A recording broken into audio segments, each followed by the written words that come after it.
और 24 सितंबर 1972 Japan airline flight 472 London के Heathrow airport से उड़ान भरने की तैयारी कर रहा था। ये DC-8 मॉडल का 4 इंजन वाला प्लेन था। इस प्लेन में 250 से भी अधिक लोग एक साथ सफर कर सकते थे। प्लेन में 14 क्रू मेंबर्स और 108 पैसेंजर सवार होने लगे, यानी कि कुल 122 लोग प्लेन में सवार हो गए। अपने समय अनुसार ये प्लेन करीब 20 मिनट की देरी से हीथ्रो एयरपोर्ट से उड़ान भरा।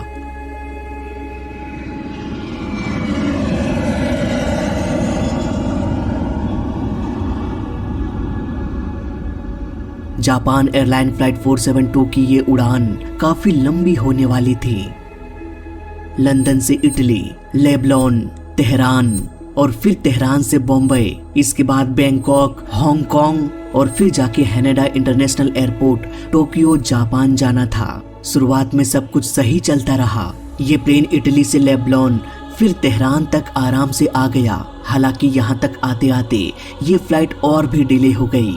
ये प्लेन एक बार फिर तेहरान से बम्बई के सेंटा क्रूज एयरपोर्ट के लिए उड़ान भरा।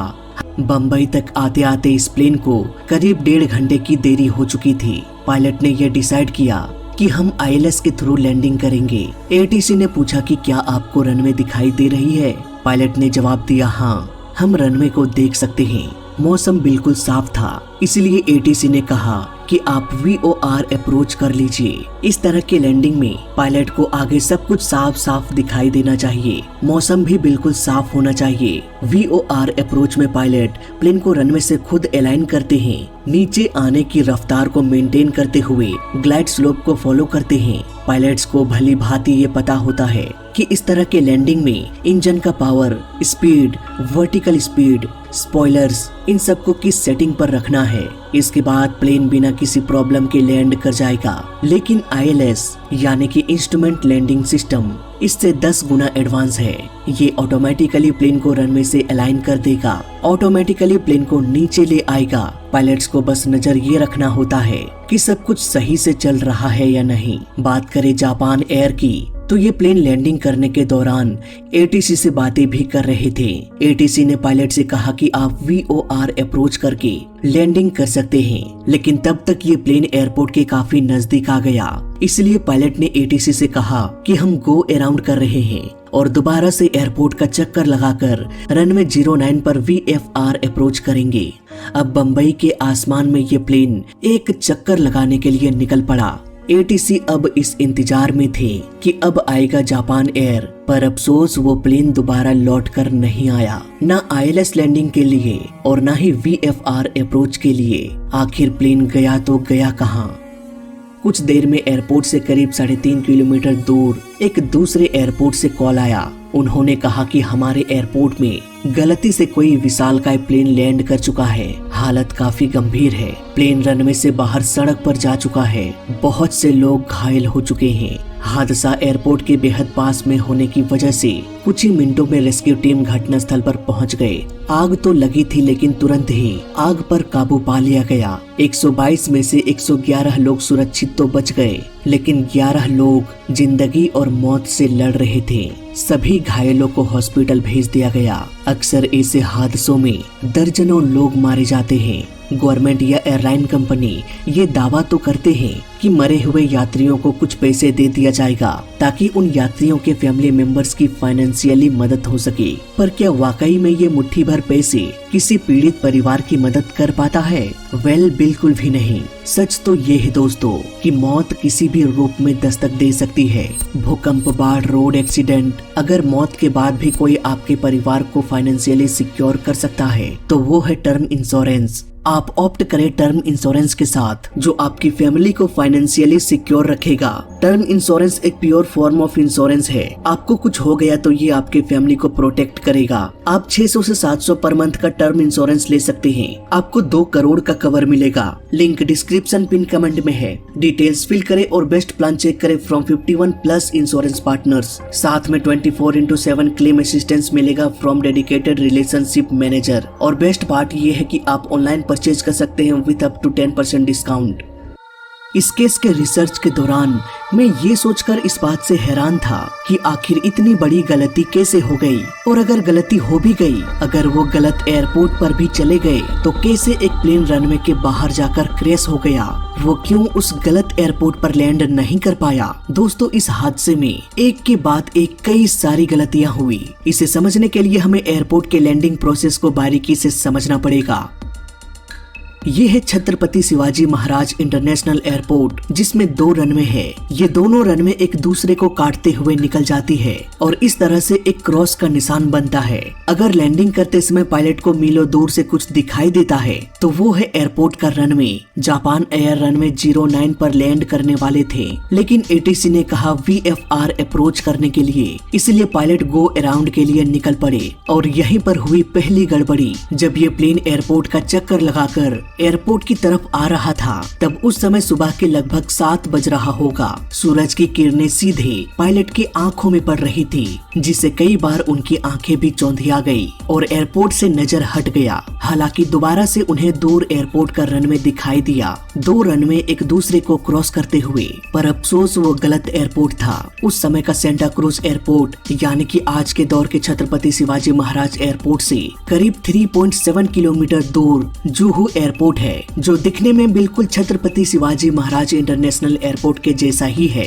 मानो ये एक दूसरे का जुड़वा हो। पायलट को लगा कि यही वो एयरपोर्ट है जहां हमें लैंड करना है, और इस तरह से वो गलत एयरपोर्ट के लिए निकल पड़े। दूसरी गलती पायलट से ये हुई कि उन्होंने रनवे के नंबर को नहीं देखा। छत्रपति शिवाजी महाराज इंटरनेशनल एयरपोर्ट जहां इसे लैंड करना था, उस रनवे का नंबर था 09, पर जुहू एयरपोर्ट जहां वो गलती से लैंड करने के लिए चला गया, उसके रनवे का नंबर था 08। सिर्फ 10 डिग्री का डिफरेंस था इन दोनों रनवे के बीच। पर यहाँ पर सवाल ये आता है कि पायलट ने देखा क्यों नहीं कि रनवे का नंबर गलत है। वेल दोस्तों, इसका सिंपल सा जवाब हम अपने डेली लाइफ में भी ऑब्जर्व कर सकते हैं। सपोज आप किसी रास्ते पर जा रहे हैं, दूर एक बड़ी बिल्डिंग आपको साफ साफ दिखाई दे रही है, आपको वहीं पर जाना है, तो ऐसे में आप क्या करोगे? आप सीधे आगे तब तक बढ़ते रहोगे जब तक कि आप बिल्डिंग तक ना पहुंच जाए, या फिर बिल्डिंग सामने दिखाई देने के बावजूद भी आप रोड के अगल बगल साइड में लिखे हुए बोर्ड को पढ़ेंगे कि ये रास्ता उस बिल्डिंग पर ही जाता है या नहीं। दोस्तों, जाहिर सी बात है, आप रास्ते में आने वाले सारे बोर्ड्स को इग्नोर करोगे, आप सीधे बिल्डिंग की ओर निकल जाएंगे अगर आप 100% श्योर हैं कि ये वही बिल्डिंग है। तो यहाँ पर पायलट के साथ भी यही हुआ। वो 360 डिग्री मुड़कर सामने आने वाले रनवे की ओर बढ़ने लगे। गलती की कोई गुंजाइश ही नहीं थी, इसलिए उन्होंने रनवे के नंबर पर गौर नहीं किया। और वैसे भी रनवे का नंबर तभी पता चलता है जब आप रनवे के क्लोज जाओगे। मे बी इसलिए उन्होंने रनवे के नंबर को इग्नोर कर दिया होगा। अब यहाँ पर आपके मन में ये सवाल भी आ रहा होगा कि ऑटो पायलट क्या कर रहा था जब ये प्लेन गलत एयरपोर्ट पर चला गया। ऑटो पायलट तो ऑटोमेटिकली प्लेन को उड़ा सकता है, तो फिर क्यों इसने दगा दे दिया? तो भाई देखो, बात को समझो। एक प्लेन को टेक ऑफ कराने से पहले उसमें सारे वे पॉइंट्स को डाला जाता है और प्लेन का ऑटो पायलट प्लेन को उसी पॉइंट पर ले जाता है ऑटोमेटिकली। लेकिन यहाँ पर एक ट्विस्ट है। प्लेन का ऑटो पायलट प्लेन को निर्धारित वे पॉइंट तक तो पहुँचा देगा, लेकिन ऑटो पायलट को ये पता नहीं होता कि एयरपोर्ट के पास जाने के बाद करना क्या है। हो सकता है एटीसी कह दे कि अभी बारिश हो रही है, आप किसी और एयरपोर्ट पर चले जाइए, या फिर रनवे खाली ना हो तो मे बी एटीसी ये कह दे कि आप एयरपोर्ट का चक्कर लगा के आओ। सिचुएशन कुछ भी हो सकता है। इसलिए प्लेन जब एयरपोर्ट के पास पहुंचने वाला होता है तब वो एटीसी को कांटेक्ट करते हैं। अगर एटीसी लैंडिंग परमिशन देता है तो आईएलएस की मदद से प्लेन का ऑटो पायलट प्लेन को लैंड करा देगा। लेकिन अगर किसी वजह से लैंडिंग प्रोसेस को रोकना है तो प्लेन को गो अराउंड कराना पड़ेगा। इसके लिए ऑटो पायलट को ऑफ कर दिया जाता है और पूरा कमांड पायलट अपने हाथों में ले लेता है। अब क्योंकि यहाँ पर जापान एयर का ऑटो पायलट भी ऑफ था, पायलट पूरी तरह से मैन्युअली ही प्लेन को कंट्रोल कर रहे थे, इसलिए इसकी कोई भी संभावना नहीं थी कि ऑटो पायलट प्लेन को सही एयरपोर्ट पर ले जाए। अगर पायलट गलती से सही एयरपोर्ट को गलत मान ले तो प्लेन गलत एयरपोर्ट पर ही जाएगा, बिना किसी नोटिस, बिना किसी वार्निंग के। इस तरह से जापान एयर जुहू एयरपोर्ट की ओर चला गया। ये एक डोमेस्टिक एयरपोर्ट है जिसमें सिर्फ छोटे छोटे प्लेन्स ही टेक ऑफ कर सकता है, न कि DC-8 जैसे 4 इंजन वाला विशालकाय प्लेन। इस प्लेन को लैंड कराने के लिए ऑलमोस्ट 7000 फीट रनवे की जरूरत पड़ती है, लेकिन जुहू एयरपोर्ट के रनवे की लंबाई लंबाई सिर्फ 3750 फीट थी, यानी कि जरूरत से ऑलमोस्ट आधा रनवे। टचडाउन के तुरंत बाद पायलट ने